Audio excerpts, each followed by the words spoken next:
पिछली बार हमने देखा था कि जुनवू ने बारान को हराकर प्यूरिफाई ब्लड और डीमन मोनार्क को हासिल कर लिया था और फाइनली ये वही चीज थी जिसकी जुनवू को अभी तक जरूरत थी। और इसकी मदद से अब जुनवू इलेक्सर ऑफ लाइफ को बना सकता है और अब वो इसे बना ही रहा होता है तभी उसे दिखाई देता है इसे बनने का जो सक्सेस रेट है और इसकी जो क्वांटिटी है वो एक प्लेयर के इंटेलिजेंस लेवल पर डिपेंड करता है। ये देखकर जुनवू अब थोड़ा सा घबरा जाता है और वो सोचने लगता है क्या वो लाइफ ऑफ एलिक्सर को बना भी पाएगा कि नहीं, लेकिन फिर भी जुनवू कोशिश करता है और अब वो फाइनली एलिक्सर ऑफ लाइफ को क्राफ्टिंग करने लगता है और ये पूरा सक्सेसफुल हो भी जाता है। ये देखकर जुनवू काफी ज्यादा खुश हो जाता है क्योंकि इसका इस्तेमाल करके जुनवू अपनी मॉम को एटेनस स्लम से बाहर निकाल पाएगा। जुनवू अभी भी थोड़ा बहुत शंका में होता और सोचता मैंने ये चीज बना तो लिया, क्या ये काम करेगी कि नहीं। तभी वहाँ पे वो आयरन सोल उस ड्रैगन की डेड बॉडी को लाकर रख देता है और जुनवू भी अपनी पावर अराइज का इस्तेमाल करके उस ड्रैगन को भी अपनी शैडो मोनार्क आर्मी में ज्वाइन कर देता है। लेकिन ये देखकर एसिल एकदम हैरान हो जाती है। इसके बाद जुनवू इस ड्रैगन का नाम रखने की कोशिश करता है लेकिन जुनवू को याद ही नहीं आ रहा था कि आखिर इस ड्रैगन का नाम क्या था। फिर जुनवू सोचता है और अब इस ड्रैगन का नाम काइजल रख देता है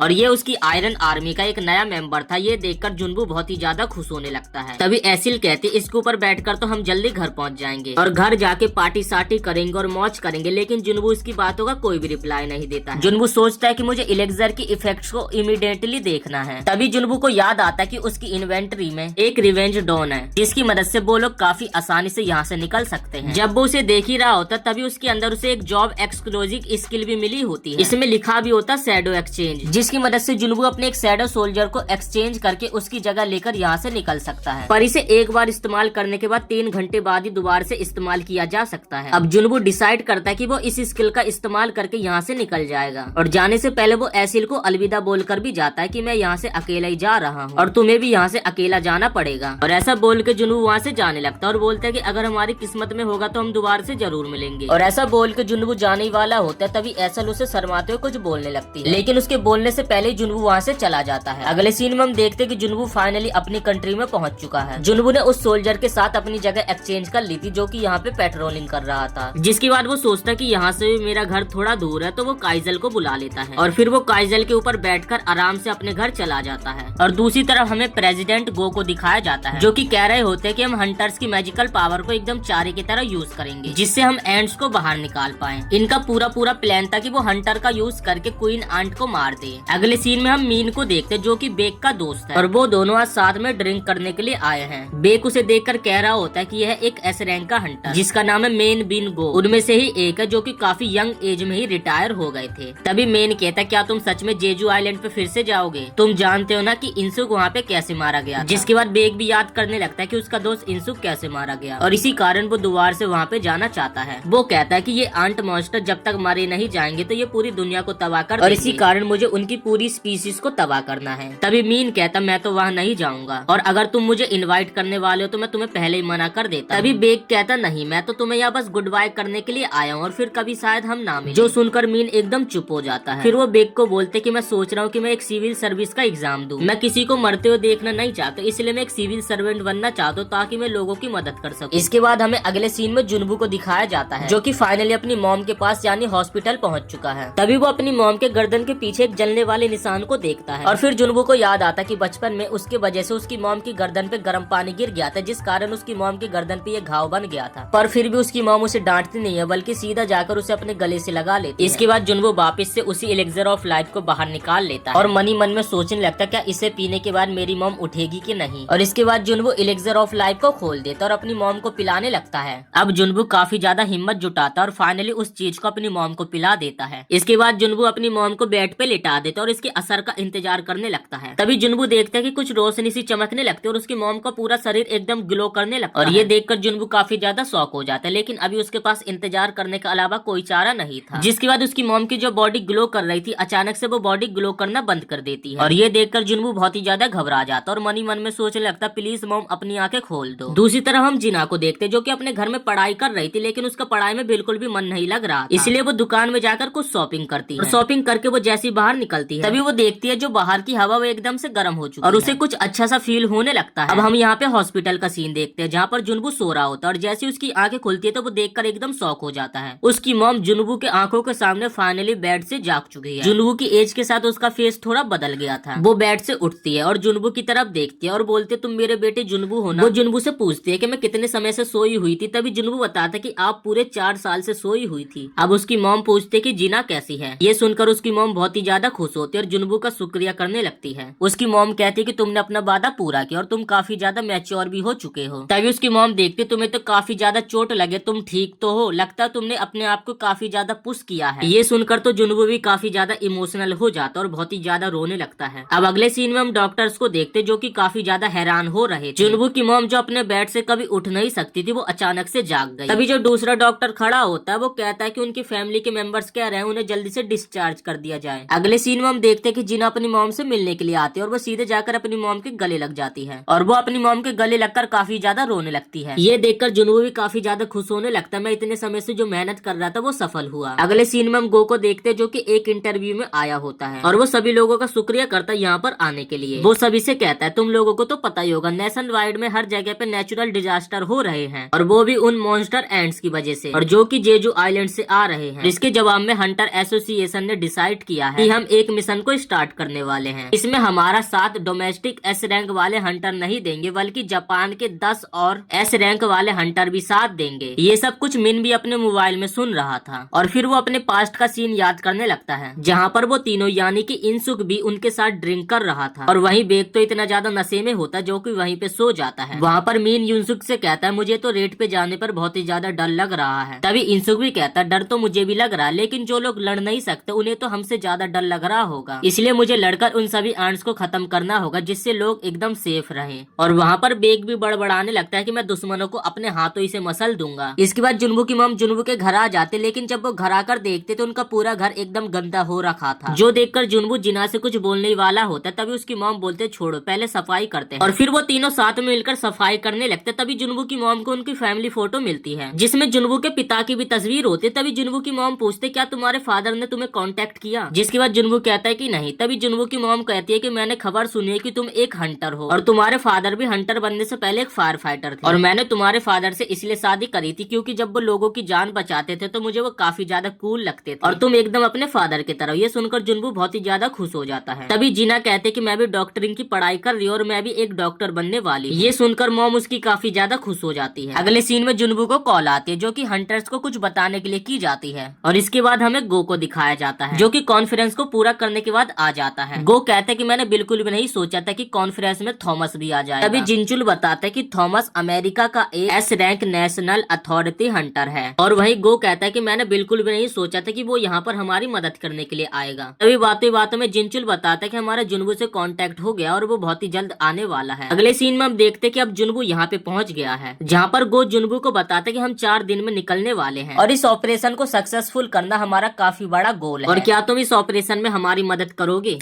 ये सुनकर जुनवू थोड़ा शौक में आ जाता है, लेकिन उसके लिए एक बहुत बड़ी अपॉर्चुनिटी जिससे वो अपनी शक्तियों को लेवल अप कर सकता है और अब मुझे ये अपनी अपॉर्चुनिटी को जाने नहीं देना चाहिए। अब जुनवू अपना जवाब देने ही वाला होता है। तभी जुनवू एक अनोखी शक्ति को महसूस कर पाता। तभी गो कहता है कि तुम इतने दूर से भी उस शक्ति को महसूस कर पा रहे हो, तुम काफी ज्यादा इम्प्रेसिव हो। ये पावर एस रैंक के हंटर्स की है जो की जिम में एक्सरसाइज कर रहे हैं, तो क्या तुम उनसे मिलना चाहोगे। अगले सीन में हमें जिम का सीन दिखाया जाता है जहाँ पर बेग एक हंटर से लड़ रहा होता है और जो अपोनेंट होता है वो अपनी टेक्निक का इस्तेमाल करके बेग को जमीन पे बिछा देता है, जिसमें वो कहता है कि तुम्हें अपनी कमर और पैर को और थोड़ा मजबूत करना चाहिए। इसके बाद हम देखते हैं गो जुनवू को उन्हें फाइट करते हुए दिखा रहा होता है। गो बताते कि by chance he S rank के हंटर ऐसे एकजुट के खड़े होते हैं और जो तुमने पहले मैजिकल पावर सेंस करी वो इन्हीं लोगों की थी और इस फाइट को देखकर ऐसा लग रहा था कि बेक हार रहा है। तभी वहाँ पे चोय जोनबे आ जाता है। वो बताते कि अगर बेक अपनी पूरी पावर का इस्तेमाल करेगा तो वो अपोनेंट जीत नहीं पाएगा। तभी जोनबे बताता जो बेक का अपोनेंट है उसका नाम है मा डोंगो और वो भी एस रैंक का ही एक हंटर है। तभी जुनवू पूछता तो फिर वो अपनी पूरी पावर का इस्तेमाल क्यों नहीं कर रहा है, क्योंकि अपोनेंट भी शक्तिशाली लेकिन बस वो उसे होल्ड ही कर रहा है। तभी जोय बताते कि वो इतने सारे लोगों के सामने अपनी पूरी शक्तियां नहीं दिखाना चाहता और जब बेक अपनी पूरी ताकत से लड़ता तो वो एक मॉन्स्टर बन जाता है। इसके बाद जोय सामने खड़े कुछ लोगों को भी दिखाता है जो कि नाइट गिल्ड से हैं। अब वहाँ पे गोटो की भी टीम आ जाती है जिसके साथ वहाँ पे सभी एस रैंक के हंटर भी आ जाते हैं। तभी जोय बताते कि जापान के सभी एस रैंक के हंटर हैं जिनके लीडर का नाम है गोटो। तभी एक लड़की जुनवू को देख लेते और पूछते ये कौन है। तभी वहाँ पे एक ट्रांसलेटर नेविगेटर भी खड़ी होती है जो कि बोलती है जुनवू है जो कि रिसेंटली एक एस रैंक का हंटर बना है। तभी गोटो बोलता है देखकर तो ये एक असैसिन लग रहा है। तभी वो लड़की कहती नहीं ये एक मेज है। ये देखकर वो भी काफी ज्यादा शौक हो जाता और वो जुनवू की पावर को भी महसूस कर पा रहा था और उसे भी देखकर समझ आ रहा था कि जुनवू कितना ज्यादा खतरनाक है। अब वहीं पर लिंगविंग जिनवू को देख लेता है और वो कहता है ये तो वही है ना जिसने मिनसुंग को एम्बेरेस किया था। तभी चाहिन भी जिनवू को देख लेते और कहते कि अब समझ आया कि कैसे एटमॉस्फेयर पूरा बदल गया है। तभी बेक के ऊपर उसका अपोनेंट एक जोर का घूसा मारता है लेकिन बेक उसे डिफेंस कर लेता है और उन दोनों के बीच की लड़ाई सभी लोग देख रहे थे। उन दोनों की लड़ाई सभी लोग देख रहे होते तभी ये लड़की बोलती अच्छा ये है कंट्री के टॉप 4 हंटर्स, लेकिन जब मैं गोटो की बैटल देखती तो मुझे तो ये दोनों उससे काफी ज्यादा कमजोर लग रहे हैं और मुझे तो ये दोनों एस रैंक के हंटर भी नहीं लग रहे हैं। तभी उनकी ये बात सुनकर वहाँ पे एक बंदा आ जाता और बोलता तुम उन लोगों के बारे में ऐसा कैसे कह सकते हो और इस तरीके से तुम यहाँ पर आकर हमारी बेइज्जती नहीं कर सकती हो। तभी वो लड़की पूछती आखिर तुम कौन हो। तभी उस बंदे का साथी बताता है कि एक नाइट गिल्ड के गिल्ड मास्टर और इनका नाम पार्क जोनसू है। तभी वो लड़की कहते ये नाम तो मैंने कभी नहीं सुना। उनके बीच की बहसबाजी सुनकर वहाँ पे लिम और चिन पहुंच जाते हैं। वो पूछता है कि यहाँ पे क्या हो रहा है। तभी वो लोग बताने लगते हैं कि ये हमें कमजोर कह रहे हैं। ये सुनकर गोटो के दिमाग में एक आइडिया आता और वो कहता है यहाँ पे सभी लोग क्यों ना हम सभी लोग एक फ्रेंडली बैटल करें और इस बैटल में सिर्फ एस रैंक के हंटर्स ही पार्टिसिपेट करेंगे। तभी वहाँ पे गो आ जाते जो कि कहते मेजिस इस बैटल में नहीं लड़ेंगे और जो कॉम्बैट नहीं कर सकते उन हंटर्स को भी हटा दो। तभी गोटो भी गो की बातें मान लेता है और इस फाइट के अंदर सिर्फ कॉम्बैट हंटर्स ही पार्टिसिपेट करेंगे। अगर कोई किसी की कलाई पकड़ लेता है या फिर उसकी कमर पकड़ लेता है या फिर उसे नीचे गिरा देता है तो दूसरा बंदा उस फाइट को जीत जाएगा और ये बैटल 1 वर्सेस 1 नहीं होने वाली, हम सभी लोग एक दूसरे से फाइट करेंगे। तभी गोटो कहता ठीक है मुझे भी ये सारी शर्तें मंजूर है और अब ये बैटल 2 टीमों के बीच में होने वाली है। और इसी के साथ ये एपिसोड यहीं पे समाप्त हो जाता। दोस्तों उम्मीद करते हैं आपको ये वीडियो पसंद आई होगी। वीडियो पसंद आई हो तो वीडियो को एक लाइक करके चैनल को भी सब्सक्राइब जरूर से कर देना ताकि आप हमारे चैनल से आने वाली नेक्स्ट वीडियो जल्द से जल्द देख पाए। जब तक के लिए धन्यवाद।